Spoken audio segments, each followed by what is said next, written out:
Avec Jeux télévisés, vous allez pouvoir mettre en place une compétition bon enfant entre deux élèves ou deux groupes d'élèves. Cette activité se fait en collectif au tableau et reprend les codes des grandes émissions culturelles télévisées ou radiophoniques. Ni Léon Zitrone, ni Lucien Jeunesse, ni Jean-Pierre Foucault, et encore moins Nagui ne renieraient ce Jeopardy dans la matière ou la discipline que vous aurez sélectionnée. Des questions à choix multiples ou des vrais-faux permettent de challenger les participants. Certains enseignants vont même jusqu'à faire préparer les questions par leurs élèves afin de mettre du piment dans l'activité. La partie commence comme sur les vrais plateaux et les deux équipes sont représentées par nos célèbres monstres. Comme dans un prime time, chaque manche rapporte des points à condition d'y répondre correctement.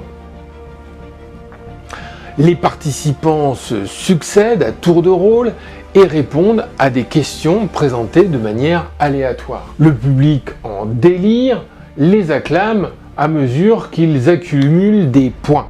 Si un participant fait un pas de travers, l'équipe suivante peut rafler la mise. La partie se termine quand les équipes ont répondu à l'ensemble des questions qui leur sont posées et le vainqueur est présenté en fin de partie. Il est alors possible de vérifier les questions et les réponses qui ont été apportées. Un fond sonore peut être également actif sur cette activité. Il suffit de le lancer dans la partie supérieure droite de l'activité.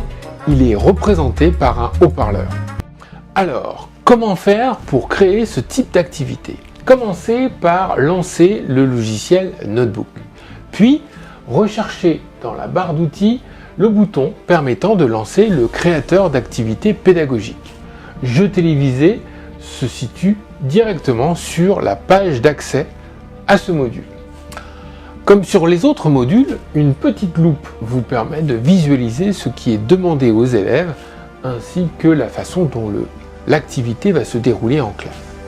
Sélectionnez ce thème afin d'arriver sur la page d'ajout de votre contenu. Il s'agit bien entendu des questions que vous allez poser aux différentes équipes ou que les élèves vous auront remises afin que vous puissiez renseigner cette partie de l'activité.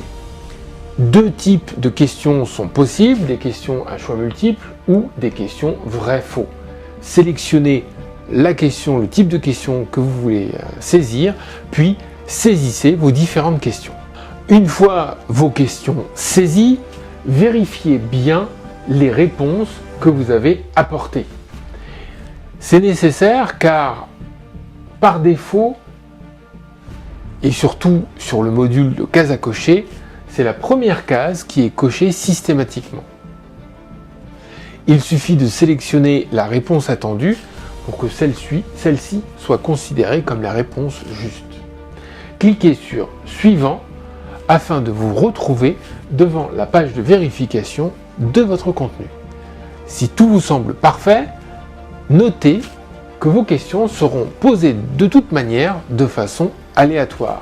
Inutile donc de modifier l'ordre des questions.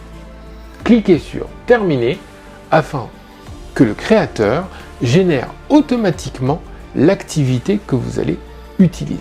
Il ne reste plus qu'à cliquer sur « Commencer » pour que votre Prime débute.